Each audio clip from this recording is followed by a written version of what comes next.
näissä kouluissa mä oon käynyt toistakymmentä vuotta, että mun oma historiahan on semmoinen, että mä oon ihan syntynyt niinku päihdeongelmaan, että mun kotona oli päihdeongelma ja se jossain vaiheessa tarttui myös mun omaa elämään se päihdeongelma. Ja mä uskon, että se, mitä mä tulen teille kertomaan, niin se on se asia. Ja näihin on paljon kaikkea tietoa ja kaikkea viisaat on tehnyt kaiken näköisiä tutkimuksia ja hienoja ohjelmia, mutta olen kokenut kuitenkin, että se oma kertomus on aina, siihen tulee ihan erilainen, semmoinen niin kuin erilainen tuntumakin tulee siihen koko tekemisen meininkiin, kun se kertoo omasta elämästä, mitä on kokenut ja mitä on tapahtunut. Mä voisin näyttää tähän alkuun yhden pienen videon pätkän, tämä ei kestä kuin muutaman minuutin, mutta tästä meidän hyvä aloittaa.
Siinä oli jotain, mitä on niinku, ihan todellisuudessa on niinku, mitä huumeet tekee ihmisille.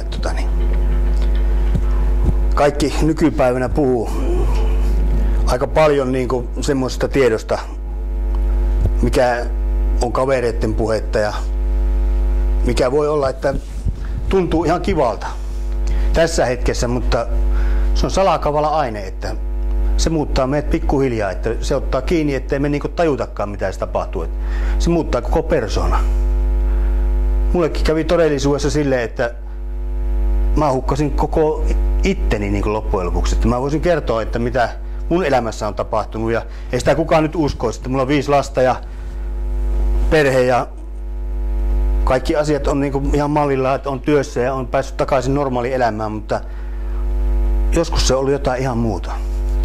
Mä oon asunnoton, mä oon huumeiden orja, mä oon painanut parhaillaan 44 kiloa,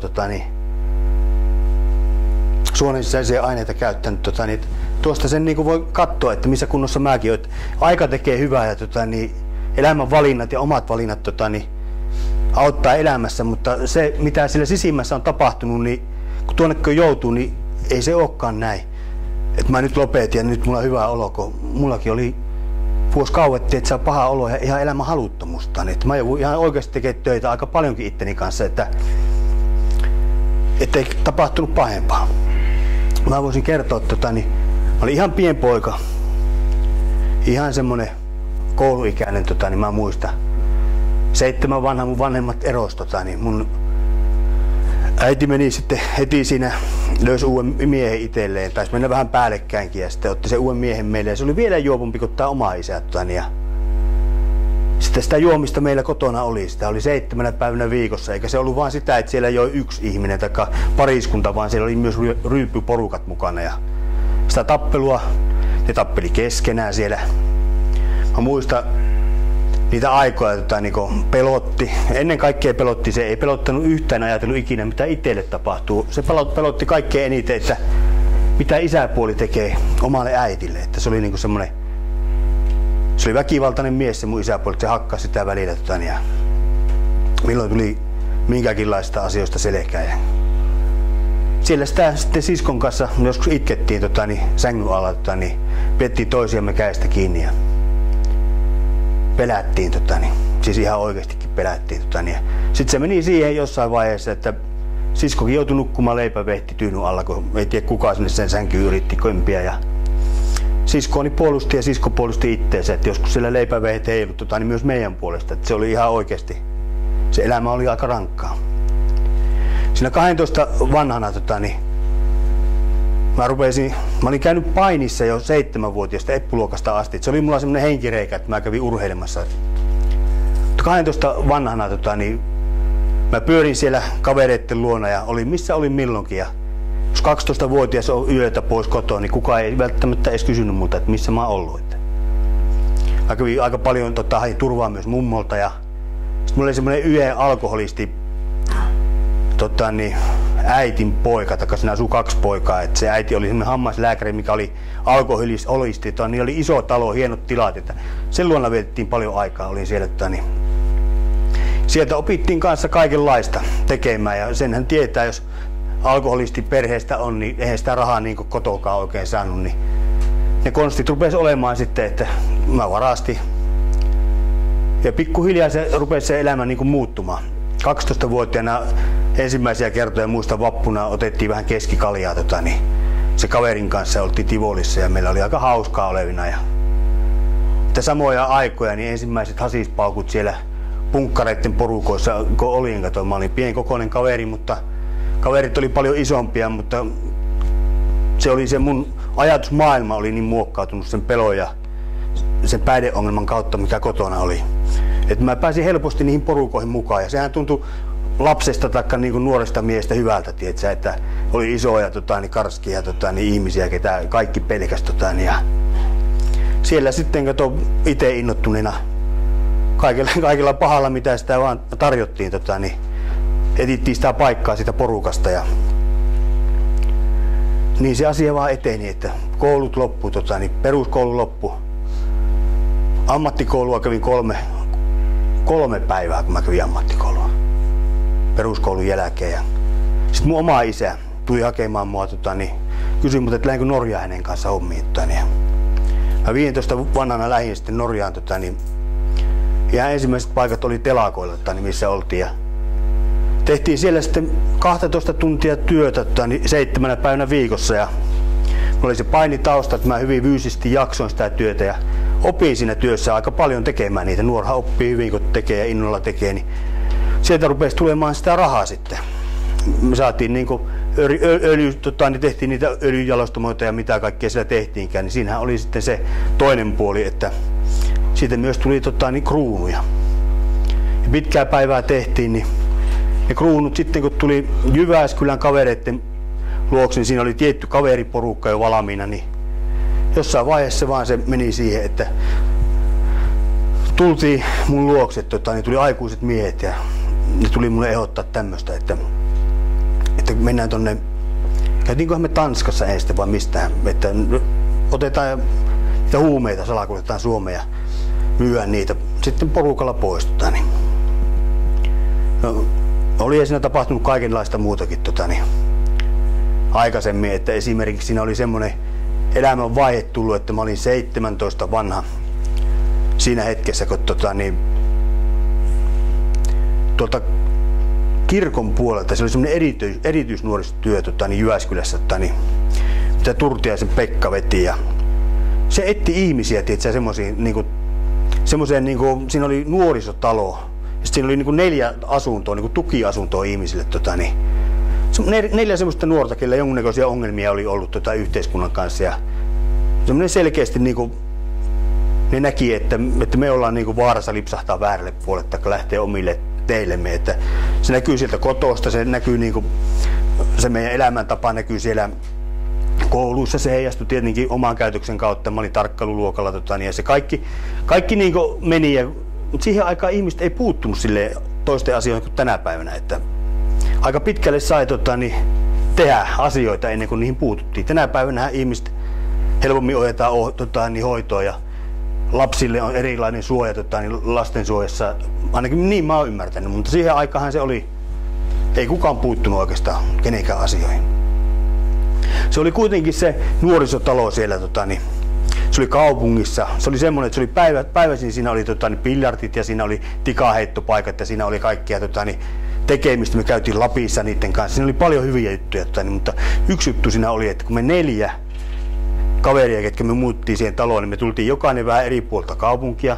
Meillä kaikilla oli ne tietyt ongelmat, meillä oli tietty kaveripiiri kaikki, ja se oli nuorisotalo, mihin ne kaikki kaverit toi ne omat kaverinsa. Niin se lähti se homma, että tuli yhtäkkiä koko kaupunki. Et ensin oltu Lohikoskella jossain tietty porukka mutta sitten kun tuotiin eri kaupungin osista ne ongelma-ihmisiä keskelle nuorisotaloa ja keskelle kaupunkia, niin kun se meni talo kiinni, niin siellä rupesi tapahtua ihan kummia asioita siellä talossa. Sieltä ruvettiin myymään huumeita ja siellä murtauttiin apteekkeihin ja siitä tapahtui kaikenlaista väärää. Se oli semmoinen aika, että siitä meni vähän aikaa asuttiin siitä ja mä sain sitten oman asunnon tuolta kaupungilta ja mä muistan sitten armeija-ajat tuli. Mä olin semmoinen 19-20-vuotias ja mä mietin ihan oikeasti sitä mun elämäntilannetta, että me oltiin käyty jo useita kertoja ulkomailla salakuljettamassa huumeita ja se oli siihen aikaan vielä pääasiassa hasiksen polttoa ja hasiksen myymistä. Se oli siihen parikymppiseen asti, se oli siinä hasiksen ympärille pyöri aika paljon. Kaikennäköinen varastotavara ja kaikki se rikollinen toiminta, mitä kuitenkin se tietynlainen kulttuuri tuo tullessaan, niin siinä oli niin monenlaista. Siinä vaiheessa minä pystyin vielä olemaan erossa kovemmista aineista. Armeijan mennessäni mietin, että mitenkään tämä mun elämä tuo tullessaan. Että tajusin, että siinä voi olla vaarassa, että tämä homma lähtee käsistä. Että poliisit rupesivat jollain tavalla kiinnostumaan meidän tekemisistä.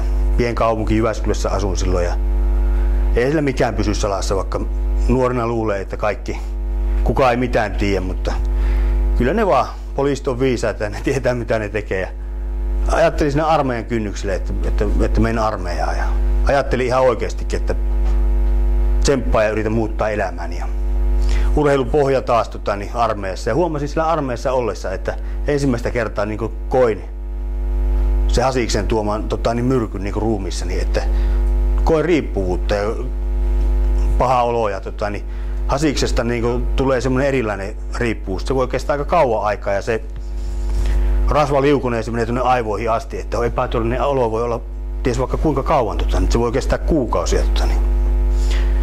Ja onneksi ei siinä vaiheessa vielä ollut, että mä tiedän se oma pelkoni ja oma rikkinäisyyteni ja mä tiedän sitten ihan melkein poikkeuksesta omastakin kokemusta sitten, jos se otetaan pilveä ja jotain lääkkeitä ja ruvetaan ottaa vähän sekakäyttöön, niin se koktaili on ihan semmoinen, että sitä ei kukaan lääkärikään tiedä, eikä hullummat kuvitelmatkaan voi tietää, mutta semmoiseksi se sitten jossain vaiheessa meni munkin kohdalla, että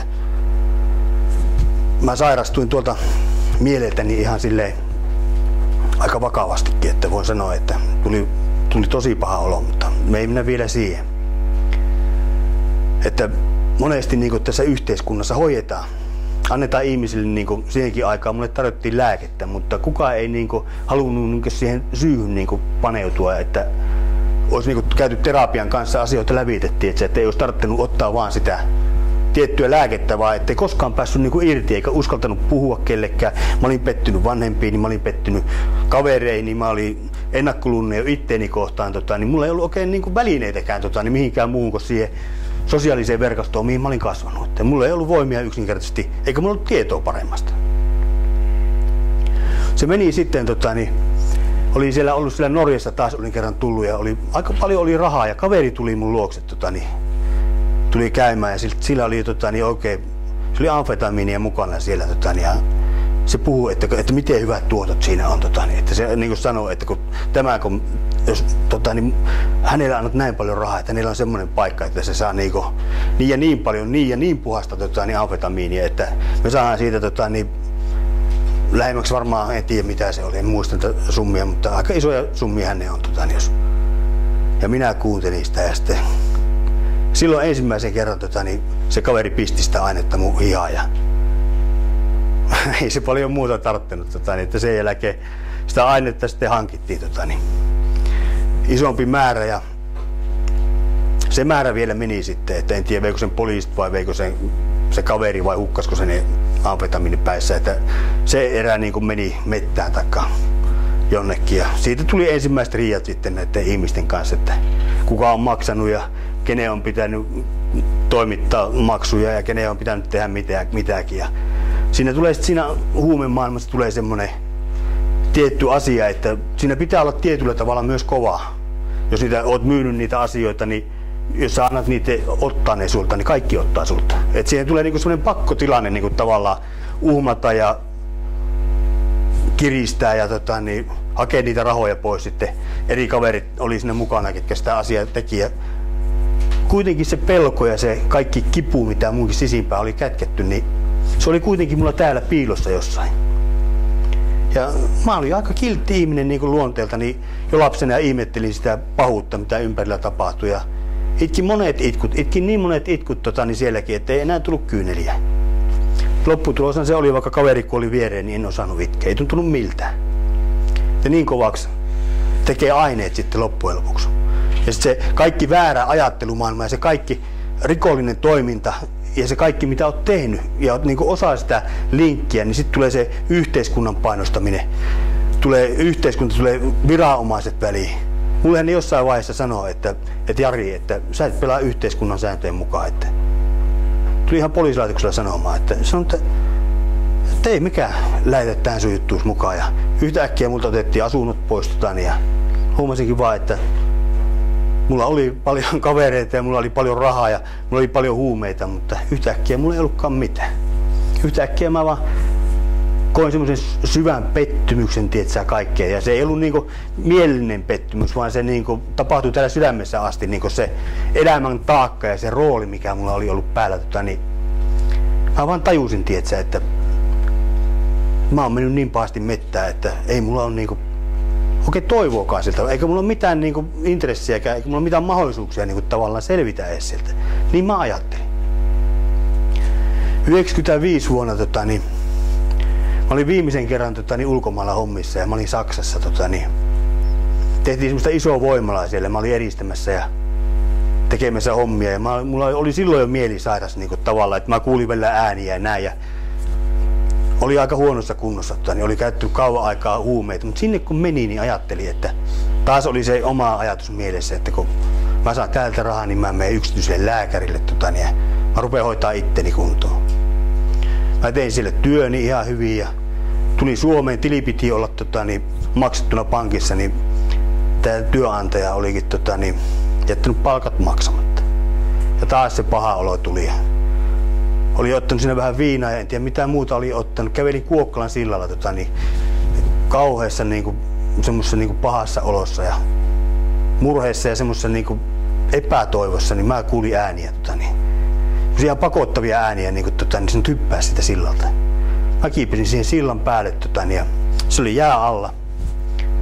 Mä hyppäsin sitä sillalta, niin palomiehet oli köydellä mitannut sen mun hypyn pituuden, niin se oli 15 metriä.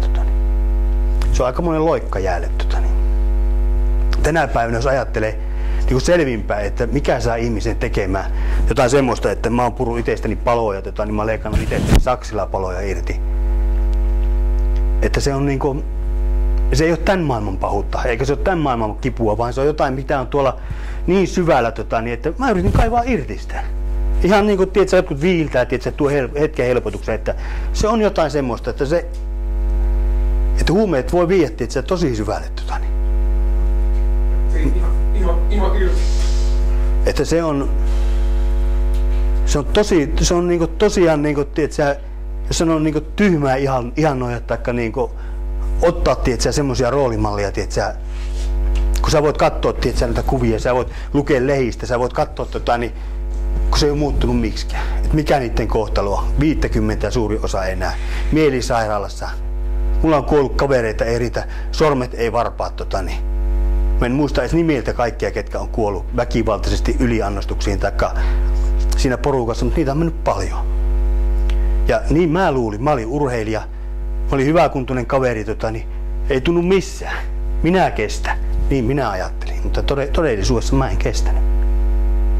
Todellisuudessa se oli todellisuus, että se kukaan tuli tappamaan, tuomaan ja varastamaan.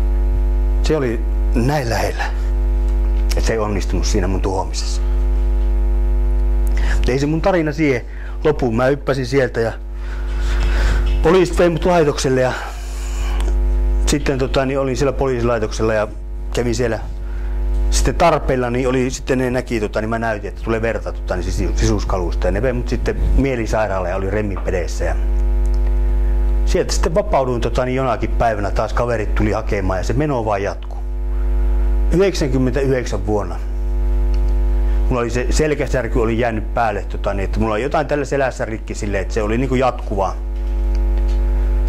Se tuska ja se kipu, mikä mun sisällä oli. Ja 99 vuonna, niin me oltiin sitten kesällä kaveriporukalla liikenteessä ja siinä oli yksi tyttö ja yksi edesmennyt kaveri, kuka tuli mulle supaatte, että tuolla kaverilla on niin se on ollut koko vuoden töissä, että sillä on kesälomarahat pankissa, että lähdetään sinne mukaan ja otetaan siltä se pankkitunnukset ja niin tyhjentää sen tilit. Ja mä olin mukana siinä hommassa ja mentiin sinne kämpille ja vähän aikaa oltiin siellä ja kaveri rupesi sitten pyytämään näitä tilejä siltä, että saata rahat pois. Ja tää olikin kova äijä suomalainen mies, eihän se mitään ruvennut antamaan eikä ollut sinne päinkään, niin sitten kaveri rupesi veihtää, se veitti korvan siltä irti.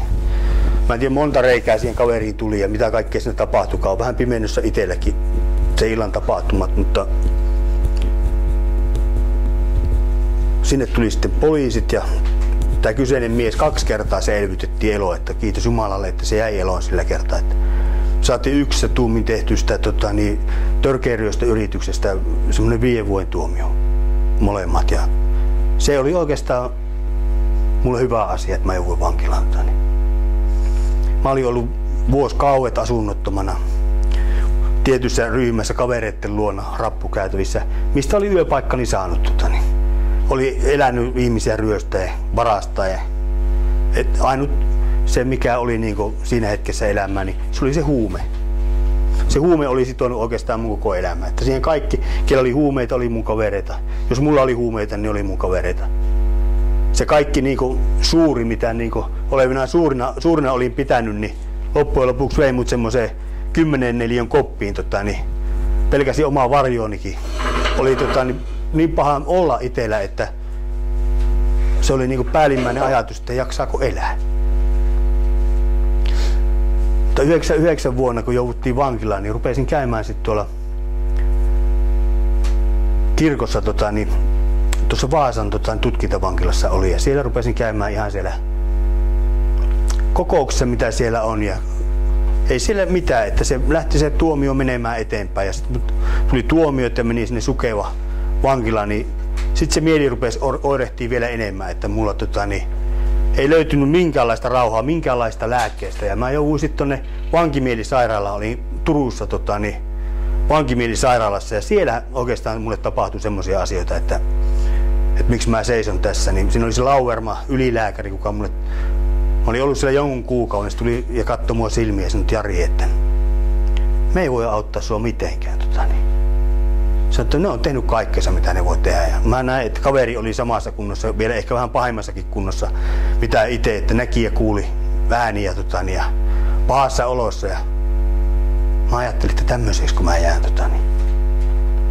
että tämmöiseksi kun jää oikeasti. Mutta siellä oli kanssa, siellä anneksissa tuli aina, oliko kerran viikossa tai kerran kuukaudessa tuli ihmisiä soittamaan ja kertomaan vapaahteesta Jeesuksesta. Ja mä olin siellä, menin sinne ja kuuntelin ja mä ihmettelin, että mikä mulla on, että mikä mulle niin puhuu, että mulla on aika hyvä olla. Ja mä tunsin niin siellä kokousten aikana, että mä en kuulu ääniä, mä en nähnyt harhoja, mä ymmärsin mitä mulle puhutaan ja siitä oikeastaan se elämä lähti menemään, että sieltä anneksista pääsin sitten Sukevalle takaisin ja olin siellä sitten semmoisella kuntoutusosastolla ja rupesin käymään ihan hengellisissä kokouksissa ja sieltä sitten se elämä lähti pikkuhiljaa muokkautumaan. Mun elämä oli siinä vaiheessa, siinä pisteessä, että mun oli aika hyvä olla oikeastaan vankilassa. Mä olin ollut kauan aikaa kadulla ja mä olin pikkuhiljaa vankilassa, muutamia huumauskertoja oli vankilassa enää. Että rupesi se halu tulemaan niin siihen raittiuteen. Ja rupesi niin vähän saamaan niin semmoista kontaktia niin siihen normaalielämään, kun siellä on säännöllinen ruoka, siellä on säännöllinen niin rytmi tulee elämälle, puhtaat vaatteet, mahdollisuus peseytyä.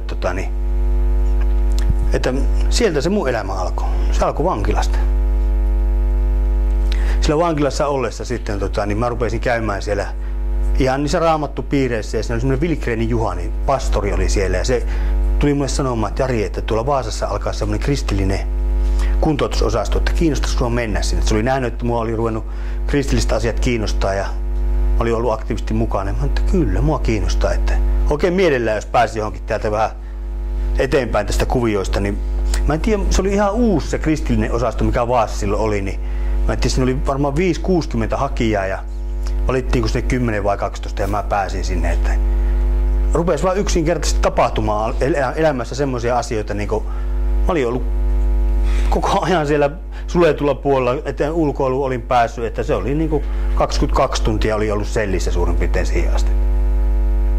Se vaan rupesi sitten sen kautta se kuntoutusosaston jälkeen ja kun tein sen selkeän ratkaisun, rupesin tekemään niin kuin Jumalan puoleen. Että mä niin kuin halusin katsoa, että onko se Jumala totta ja onko hänellä mulle jotain tarkoitusta. Jos lääkärit sanoo ja mä itse koen, että mulla ei ole niin oikein elämä haluakaan. Niin sieltä se sitten lähti sieltä kristillistä osastolta, niin sieltä tuli sitten, se oli semmoinen kantyö, mikä toimii tänäkin päivänä. Se on niin kuin narkomania niin vankilatyö helluntai-seurakunnan puolelta. Ja siellä oli miehiä vastassa ja niillä oli sitten semmoinen ovi niin kuin tavallaan sieltä vankilan jälkeen siviili, että siellä oli kristillinen hoitokoti Laukaassa. Ja ne pyysi mua sinne. Ja mä sain olla 3 viimeistä kuukautta siellä osastolla tai siellä kristillisessä hoitokodissa hoidossa vankina. Et se oli niitä aikoja, että vankilasta pääsi jo siviilistä päin olemaan niin lopputuomiota.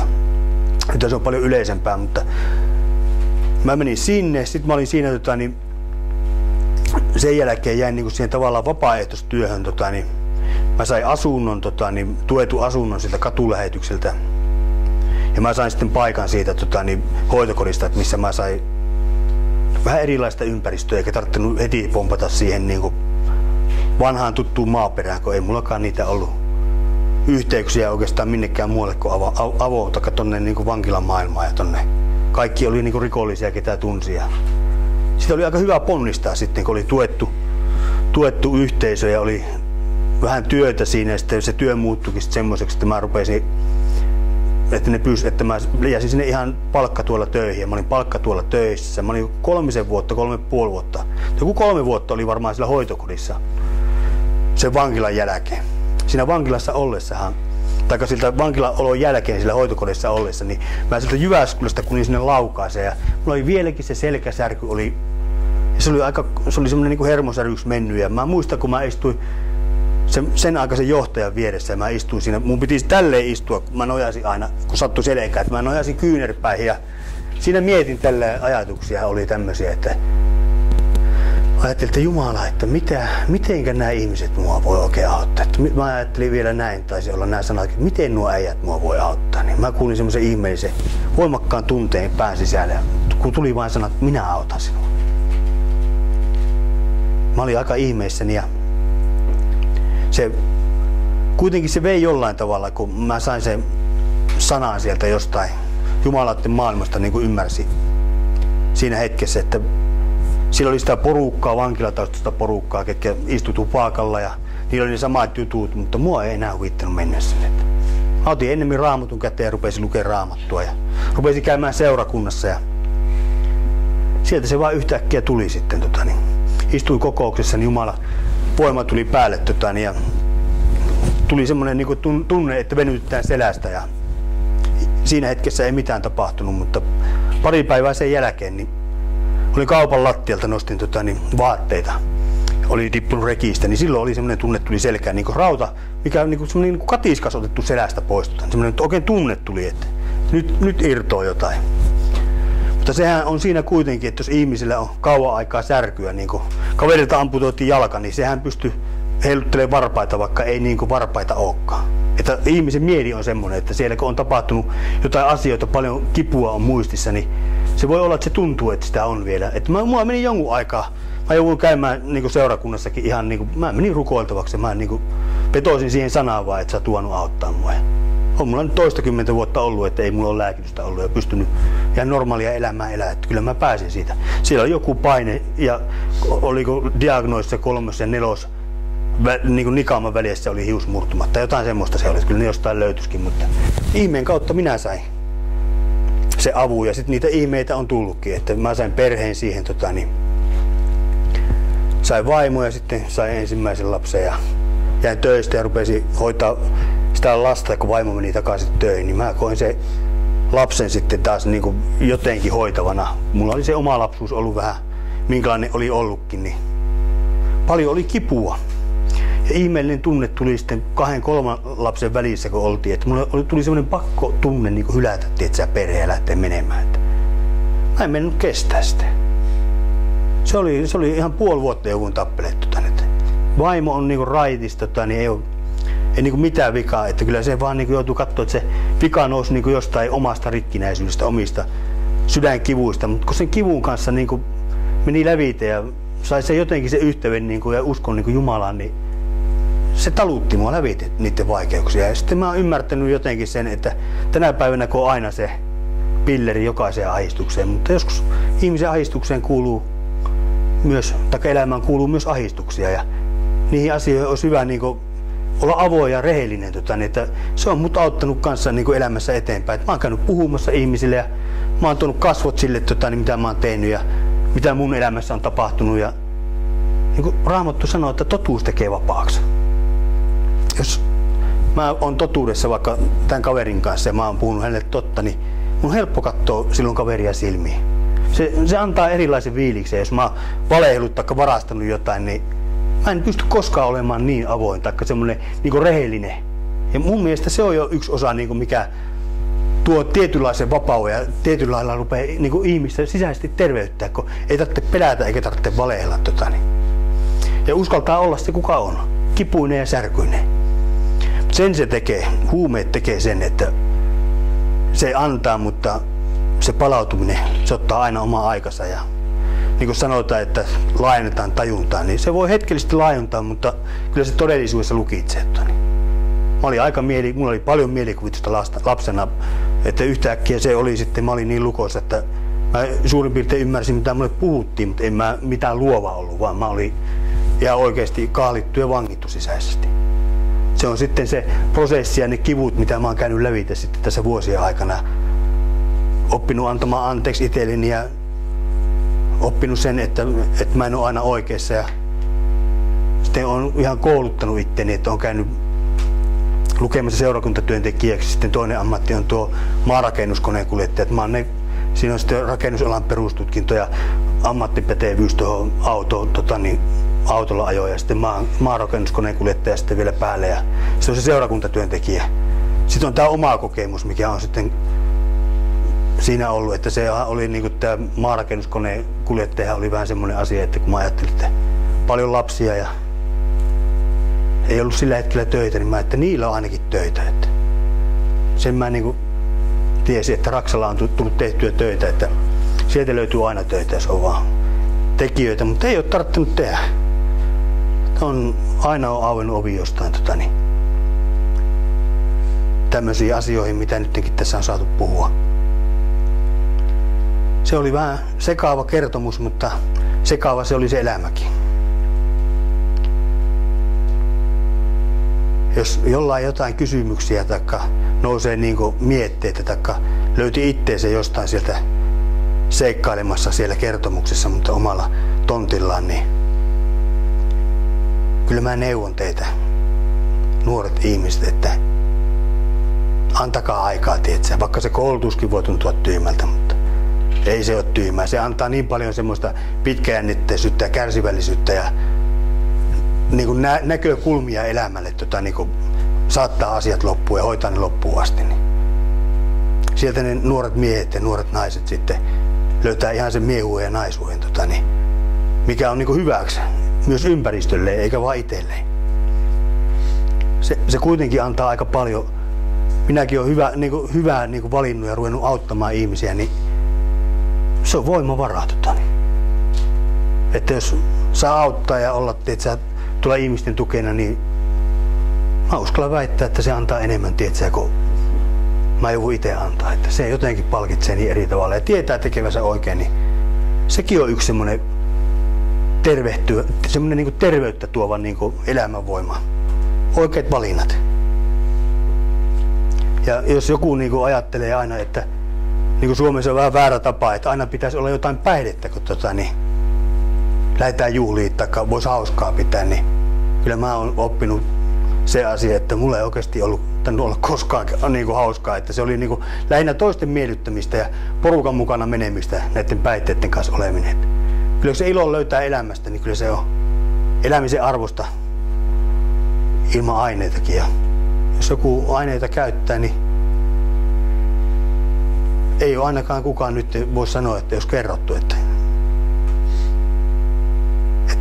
mitä se voi pahimmillaan tehdä. Ja me ollaan ihmisiä ja ne ei turhaan ole kiellettyjä asioita.